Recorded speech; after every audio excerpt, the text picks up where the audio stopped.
Hello कक्षा 12वीं के विद्यार्थियों, कैसे चल रही है आपकी तैयारी। आज मैं आप लोगों के लिए लेकर आया हूँ इतिहास के सेकंड चैप्टर। कौन सा सेकंड चैप्टर इतिहास का, जिसके लेके आया हूँ मैं एमसीक्यू, यानी जितने भी आपके शब्दार्थ आएंगे वे सारे छोटे वाले प्रश्न मैं आपके आज लेके आया हूँ। इससे बाहर आपके एग्जाम में कुछ नहीं आने वाला है। पहला क्वेश्चन है हमारा, किस भारतीय शासक को नेपोलियन की संज्ञा दी गई है। तो कौन सा जिसको नेपोलियन के समान बताया गया है। ए चंद्रगुप्त, बी कनिष्क, सी समुद्रगुप्त, डी हर्षवर्धन। तो नेपोलियन की संज्ञा दी है समुद्रगुप्त को। किसको? समुद्रगुप्त को। यानी ऑप्शन जो सी है वह हमारा सही जवाब हो जाएगा कि नेपोलियन की संज्ञा भारतीय शासक के समुद्रगुप्त को दी गई है। अगला क्वेश्चन है आपका, 16 महाजनपदों में सबसे शक्तिशाली महाजनपद कौन सा था। मगध, अवंती, कौशल या गांधार। यानी जो 16 महाजनपद थे महाभारत काल में उस समय, तो उसमें से सबसे शक्तिशाली कौन सा था। तो उसमें सबसे शक्तिशाली था मगध। महाजनपदों में सबसे शक्तिशाली जनपद मगध को माना गया है।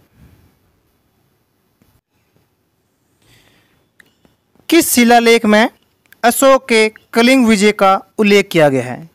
यानी कलिंग युद्ध अशोक ने जो विजय किया था वह किस शिलालेख के अंदर उसका उल्लेख है। प्रथम, सप्तम, दसम, 13वां। तो जो 13वां शिलालेख है ना उसके अंदर इसका वर्णन किया गया है। यानी जो ऑप्शन डी है वह हमारा सही जवाब हो जाएगा। अगला क्वेश्चन देखते हैं। अगला कौन सा क्वेश्चन है हमारा, कनिष्क की राज्यरोहण तिथि है 8878 ईस्वी, 88 ईस्वी या 98 ईस्वी। तो इसका जो सही जवाब है वह सही जवाब हमारा हो जाएगा ऑप्शन जो है 78 ईस्वी, बी।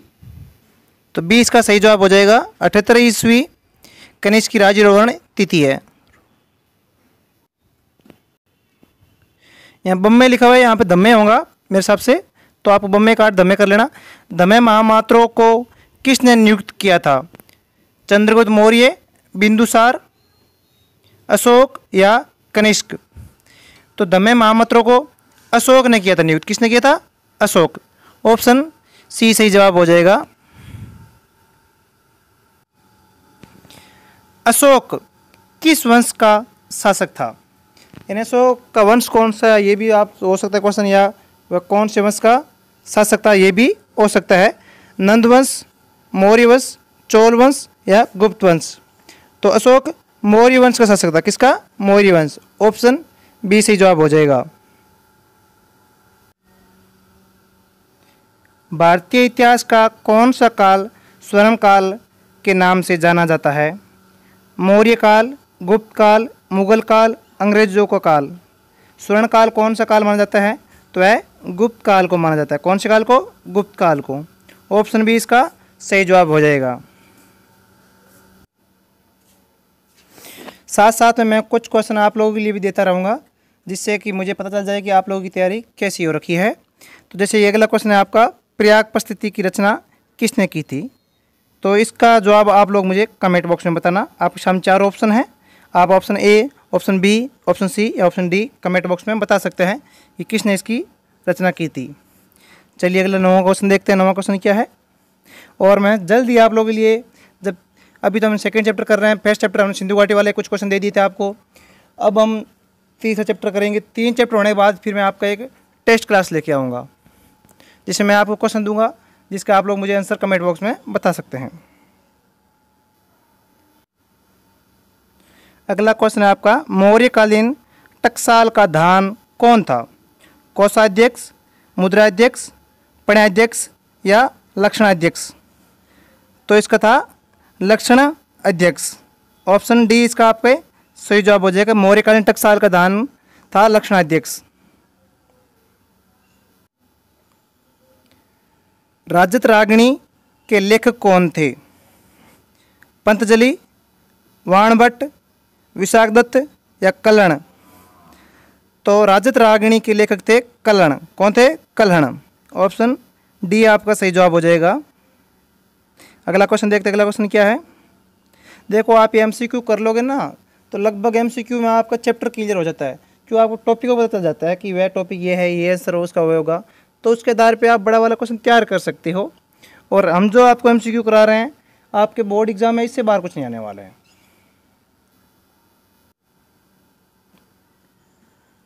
अर्थशास्त्र और इंडिका से किस राजवंश के विषय में जानकारी मिलती है? तो एक मैं क्वेश्चन आपको दे रहा हूँ, जो इंडिका है ना पुस्तक, उसका लेखक कौन था? इंडिका पुस्तक के लेखक है, आप कमेंट में बताना मुझे नाम। इसका आंसर हम ढूंढते हैं, मौर्य वंश, कुषाण वंश, सातवाहन वंश या गुप्त वंश। तो अर्थशास्त्र और इंडिका से किस राजवंश का पता चलता है? तो वह हमारा मौर्य राजवंश का। कौन से? मौर्य राजवंश का इसके पता चलता है। तो ऑप्शन ए है वह हमारा सही जवाब हो जाएगा, पहले का, सॉरी 11वें का। अर्थशास्त्र की रचना कब हुई थी? 6ठी शताब्दी ईसा पूर्व, 5 शताब्दी ईसा पूर्व, 4ठी शताब्दी ईसा पूर्व या 30 शताब्दी ईसा पूर्व।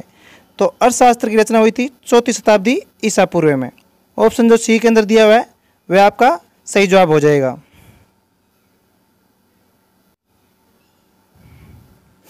पंतजलि के महाभाष्य से हमें जानकारी मिलती है किसकी? गुप्त काल की, मौर्य काल की, प्राक मौर्य काल की या 30 शताब्दी ईसा पूर्व की। तो पंतजलि महाभाष्य से हमें जानकारी मिलती है प्राक मौर्य काल की, प्रयाग परिस्थिति यानी प्राक मौर्य काल की हमें जानकारी मिलती है। ऑप्शन सी, प्रयाग परिस्थिति है, ये प्राक मौर्य काल की है। ये एक इजी सा क्वेश्चन आपके लिए कि अर्थशास्त्र के लेखक कौन थे? वाल्मीकि, मनु, कौटिल्य, वेदव्यास। अर्थशास्त्र का आपको लेखक का नाम बताना है। ऑप्शन आपके सामने देखो, Valmiki, Manu option B, option C Kautilya, option D Vedvyas. तो इसका जवाब कमेंट बॉक्स में बताइए आप लोग। मैंने कहा था ना साथ साथ में कुछ क्वेश्चन आप लोगों के लिए दूंगा, जैसे कि ये क्वेश्चन आपको दे दिया, पहले एक क्वेश्चन आपको दे दिया था, आगे भी और देता रहूँगा साथ में। बिंबिसार का संबंध किस वंश से है? अरक से, मौर्य से, गुप्त से या इनमें से कोई नहीं। तो बिंबिसार था मौर्य वंश का। किसका था? मौर्य वंश का महान सम्राट था बिंबिसार। ये वैदिक सामाजिक ग्रंथों में कहा गया है गण संघ, गणतंत्र, राजतंत्र या इनमें से कोई नहीं। तो इसका सही जवाब हो जाएगा गण संघ। क्या हो जाएगा? गण संघ, जो ऑप्शन ए के अंदर दिया हुआ है। अगला क्वेश्चन हमारा है कि जनपद का शाब्दिक अर्थ क्या होता है? जनपद का अर्थ पूछा गया है इसमें हमें। जहाँ लोग मेवासी रखते हैं, ये भी होता है, तो ए हमारा सही हो गया। जहाँ लोग अपना घर बनाते हैं, तो ये भी सही है, यानी ऑप्शन ए सही है, ऑप्शन बी अभी तक सही है। ऑप्शन सी है ए और बी दोनों, ऑप्शन डी है इनमें से कोई नहीं। तो पहला और दूसरा तो हमारा सही है, तो हम ऑप्शन सी पे क्लिक करेंगे, यानी ए और बी दोनों हमारे सही है। तो ऑप्शन सी हो जाएगा कि जहाँ लोग मेवासी रखते हैं या जहाँ लोग अपना घर बनाते हैं, वह क्या कहलाता है? जनपद। ठीक है। पंच चिन्ह वाले सिक्के बने होते थे किससे? सोने के, चांदी के, तांबे के या बी और सी दोनों। सोना तो उस समय था नहीं, ठीक है, सोने के सिक्के उस समय नहीं थे। कुषाण वंश ने सोने के सिक्के चलाए थे, गुप्त वंश ने और कुषाण वंश के सबसे अच्छे सोने के सिक्के माने जाते हैं, गुप्त वंश ने चलाए थे। तो सोने के सिक्के तो नहीं होगा, चांदी के थे, तांबे के थे, यानी ऑप्शन डी हमारा सही हो जाएगा। ऑप्शन डी सही जवाब हो जाएगा, यानी बी और सी दोनों। अशोक द्वारा प्रचारित बौद्ध धर्म कहाँ प्रचलित नहीं हुआ? यह आपके सामने 4 ऑप्शन है, इनमें से कौन सा सही जवाब हो जाए? कहाँ पे प्रचलित नहीं होता?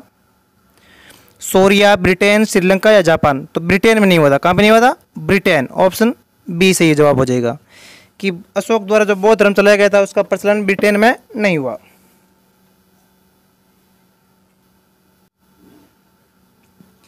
पाटलिपुत्र नगर की स्थापना की गई थी, किसने की थी पाटलिपुत्र नगर की स्थापना? तो बिंबिसार ने की थी। किसने? बिंबिसार। ऑप्शन बी के अंदर दिया गया है, ये आपका सीधा जवाब हो जाएगा। ये वही क्वेश्चन आ गया जो मैंने आप लोगों से किया था कि प्रसिद्ध ग्रंथ इंडिका की रचना किसने की थी। तो आप लोगों ने कमेंट में उसमें बताया सही या गलत, वह भी पता चल जाएगा। कौटिल्य, मेगस्थनीज, अल्ब्रुइन या इत्सिंग। तो मेगस्थनीज ने इसकी रचना की थी। किसने? मेगस्थनीज ने। Option B. इंडिया की रचना किसने की थी? मेगस्थनीज ने। प्राचीन भारत में दम्मे की शुरुआत किसने की थी? चंद्रगुप्त मौर्य, चंद्रगुप्त द्वितीय, अशोक या कनिष्क? तो दम्मे की शुरुआत की थी किसने? अशोक ने। ऑप्शन सी आपका सही जवाब हो जाएगा। दम्मे की शुरुआत इसने की थी, दम्मे का प्रचार भी अशोक ने ही किया था। जैन तीर्थकार महावीर स्वामी है ना, महावीर स्वामी ने पार्श्वनाथ के सिद्धांतों में नए सिद्धांत क्या जोड़ा था? अहिंसा, ब्रह्मचार्य, सत्य, अपरिग्रह? तो उन्होंने ब्रह्मचार्य को जोड़ा था। किसने? ब्रह्मचार्य को जोड़ा था उन्होंने, महावीर स्वामी ने, नया सिद्धांत। कलिंग युद्ध कब हुआ था? कलिंग युद्ध 261 ईसा पूर्व, 251 ईसा पूर्व, 263 ईसा पूर्व, 253 ईसा पूर्व? तो कलिंग का युद्ध हुआ था 261 ईसा पूर्व। ऑप्शन ए आपका सही जवाब हो जाएगा। कलिंग युद्ध कब हुआ था? 261 ईसा पूर्व। फूट डालकर विजय प्राप्त करने का कार्य सर्वप्रथम किस राजा ने किया था? तो फूट डालो और राज करो, ये कार्य शुरुआत की थी अजात शत्रु ने। किसने? अजात शत्रु। Option A.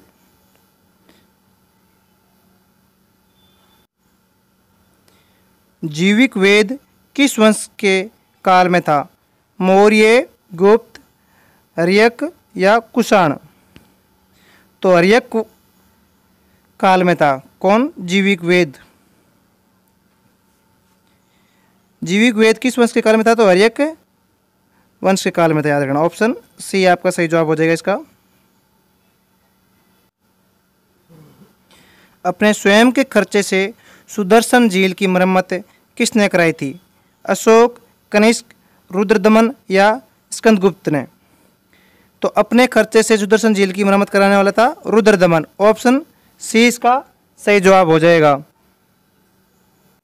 अगला क्वेश्चन है आपका, पाटलिपुत्र नगर की स्थापना उज्जैनी ने किस नदी के संगम पर की है? गंगा, सोन, पुनपुन? तो पाटलिपुत्र नगर की स्थापना उज्जैनी ने इन सभी के संगम पर की है। इन तीनों को याद रखना, ठीक है। तो ऑप्शन जो आपका डी दिया हुआ है वह आपका सही हो जाएगा, यानी ऑप्शन ए भी सही है, बी भी सही है और सी भी आपका सही है। समस्त भारतीय नहीं, एशिया या यूरोप में सर्वप्रथम हुणों को परास्त करने का श्रेय किस शासक को जाता है? अशोक, स्कंदगुप्त, समुद्रगुप्त या नेपोलियन? तो हुणों को परास्त करने का श्रेय जाता है स्कंदगुप्त को। किसको? स्कंदगुप्त को। ऑप्शन बी हमारा सही जवाब हो जाएगा। यूरोप का समुद्रगुप्त कौन था? यानी यूरोप का समुद्रगुप्त किसे कहा जाता है? हिटलर को, नेपोलियन को, बिस्मार्क को या मुसोलिनी को? तो माना जाता है नेपोलियन को। भारत का नेपोलियन समुद्रगुप्त को माना जाता है और यूरोप का समुद्रगुप्त नेपोलियन को माना जाता है। दोनों विपरीत है, यानी उल्टे हैं दोनों एक दूसरे, ठीक है। तो ऑप्शन बी सही हो जाएगा हमारा। किसके अभिलेख में भूमिदान का उल्लेख मिलता है? अशोक, समुद्रगुप्त, प्रभावती गुप्त या इन सभी के? तो भूमिदान के उल्लेख मिलते हैं हमारे प्रभावती गुप्त में। किसमें? प्रभावती गुप्त। ऑप्शन सी हमारा सही जवाब हो जाएगा। भूमि अनुदान से संबंधित प्रथम अभिलेखीय प्रमाण किसका है? मौर्य काल का, सातवाहन काल का, शुंग काल का या गुप्त काल का? तो संबंधित कौन सा है? सातवाहन काल का प्रथम, यानी ऑप्शन बी हमारा सही जवाब हो जाएगा। 510 ईस्वी में सती प्रथा के साक्ष्य वाले प्रथम अभिलेख कहाँ मिला था? एरण, गुर्जरा, मस्की या जूनागढ़? तो एरण में मिला था। कहाँ पे? एरण। जो ऑप्शन आपका ए दिया हुआ है कि 510 ईस्वी में सती प्रथा के साक्ष्य वाला प्रथम अभिलेख कौन सा है? कहाँ मिला था? एरण।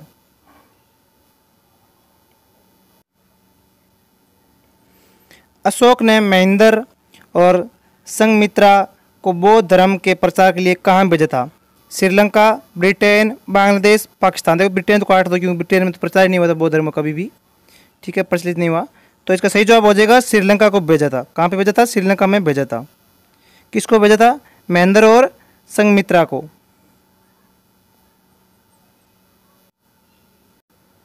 किस विद्वान ने मात्र अभिलेखों के आधार पर अशोक के इतिहास लिखने का सरलाध्य प्रयास किया था? तो ये आपके लिए कमेंट में जवाब आना चाहिए इसका। ठीक है, ऑप्शन आपके लिए है, 4 सामने रखे हुए हैं, A B C D। जो आपको सही लगे, आपके जो पढ़ा हुआ है वह आप हमें बता सकते हैं। अगर आपने पढ़ा नहीं है तो आप चाहें तो तुक्का भी लगा सकते हैं, कभी कभी तुक्के भी सही हो जाया करते हैं। तो इसका जवाब कमेंट बॉक्स में बताइए मुझे। मौर्य काल का निम्न में से कौन सर्वाधिक महत्वपूर्ण नमूना है? चैत्य, स्तूप, ठीक है, स्तंभ या गुहा वास्तुकला? वास्तुकला कौन सी है इसमें से?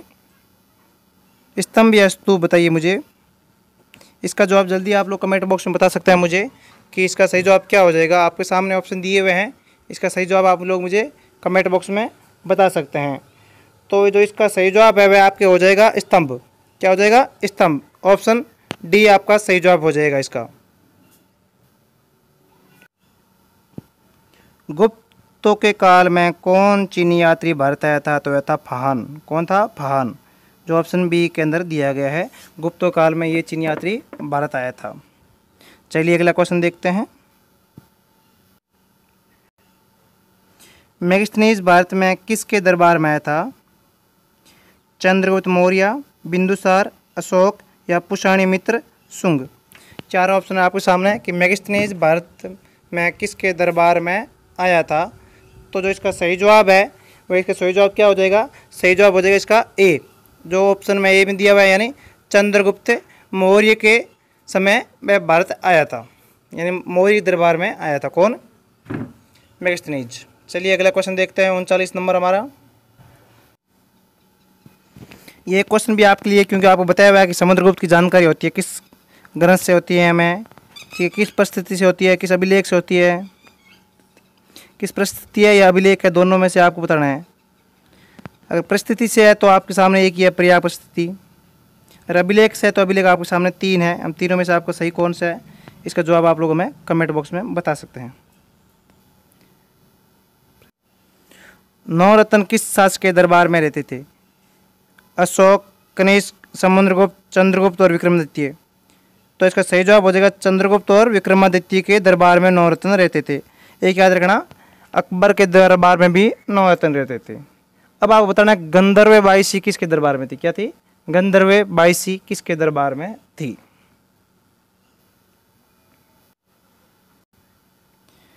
अभिज्ञान शकुंतलम के रचनाकार कौन है?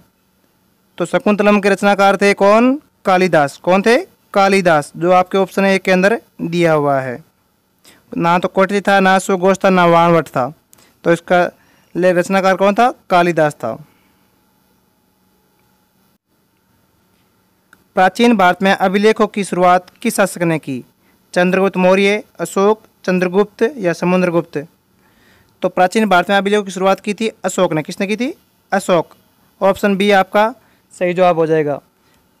प्राचीन भारत में अभिलेखों की शुरुआत करने वाला था अशोक। किस शासक को प्रियदर्शी कहा गया है? तो अशोक को कहा गया। किसको? अशोक को प्रियदर्शी कहा गया है। समुद्रगुप्त, चंद्रगुप्त और बिंदुसार तीनों नहीं है। प्रियदर्शी किसे कहा गया है? अशोक को कहा गया है। मेगास्थनीज ने भारत के समाज को कितने वर्गों में विभाजित किया था?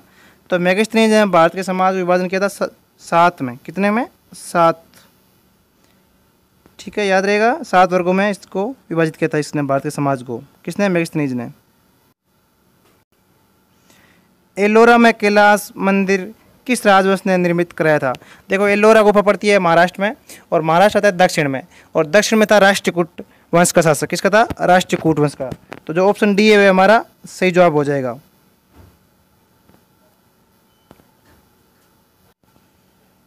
ये आपके लिए थोड़ा इजी सा क्वेश्चन। पुराणों की संख्या कितनी है? 16, 18, 20, 19? जो आप क्या करोगे तो कमेंट बॉक्स में बता देना, क्योंकि थोड़ा इजी है तो आप इसे आराम से बता सकते हैं पुराणों की संख्या कितनी है।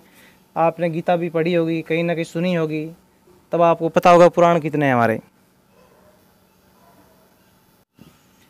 तक्षशिला विश्वविद्यालय कहाँ स्थित था? पाकिस्तान, बांग्लादेश, भारत, वर्मा? तो तक्षशिला विश्वविद्यालय था पाकिस्तान में। कहाँ पर? पाकिस्तान। ऑप्शन ए उचित हो जाएगा आपका। धम्मे की शुरुआत किसने की थी? चंद्रगुप्त मौर्य, चंद्रगुप्त विक्रमादित्य, अशोक या कनिष्क? तो धम्मे की शुरुआत करने वाला था अशोक। कौन था? अशोक। ऑप्शन सी आपका सही जवाब हो जाएगा कि धम्मे की शुरुआत की थी अशोक ने। मुद्रा राक्षस किसकी रचना थी? कौटिल्य, विशाखदत्त, मैगस्थनीज या इनमें से कोई नहीं? तो मुद्रा राक्षस थी विशाखदत्त की। किसकी? विशाखदत्त की, यानी ऑप्शन बी आपका सही जवाब हो जाएगा। मौर्य साम्राज्य का प्रथम शासक, मौर्य साम्राज्य का प्रथम शासक कौन था? बिंदुसार, चंद्रगुप्त मौर्य, अशोक या महेंद्र? तो मौर्य साम्राज्य की स्थापना करने वाला था चंद्रगुप्त मौर्य, और ये साम्राज्य रहा था 150 वर्ष तक। कितने? 150 साल तक रहा था। पूछ लीजिएगा कि मौर्य साम्राज्य कितने साल तक रहा, तो वह 150 साल तक रहा था। ये आज का अंतिम क्वेश्चन है, वेदों की संख्या कितनी है? और आज की जो क्लास है, इस क्लास का अगर आपको ये जो पीडीएफ चाहिए आंसर सहित, तो आप हमारे टेलीग्राम चैनल से जुड़ जाइए, वहाँ पे ये आपको पीडीएफ मिल जाएगा। टेलीग्राम चैनल की लिंक आपको डिस्क्रिप्शन में दी हुई है, और नाम भी मैं आपको बता देता हूँ। टेलीग्राम चैनल का नाम है वीर तेजा क्लासेज। इसी नाम से हमारा इंस्टाग्राम अकाउंट है, इसी नाम से यूट्यूब अकाउंट है, इसी नाम से हमारा टेलीग्राम अकाउंट है। अगर पीडीएफ चाहिए तो आप टेलीग्राम पर जुड़िए, और वहाँ पर आपको इसका पार्ट का पीडीएफ मिल जाएगा। तो वेदों की संख्या हमारी 4, यानी ऑप्शन ए हमारा सही हो जाएगा। जल्दी मिलते हैं अगले चैप्टर के साथ, यानी आपका चैप्टर जो तीसरा है इतिहास का, उसके मैं एमसीक्यू जल्दी लेके आऊँगा। इतिहास पूरी होने के बाद मैं आपको दूसरी किताब के एमसीक्यू कराऊँगा। तब तक के लिए आप तैयारी करते रहे। जय हिंद, जय भारत।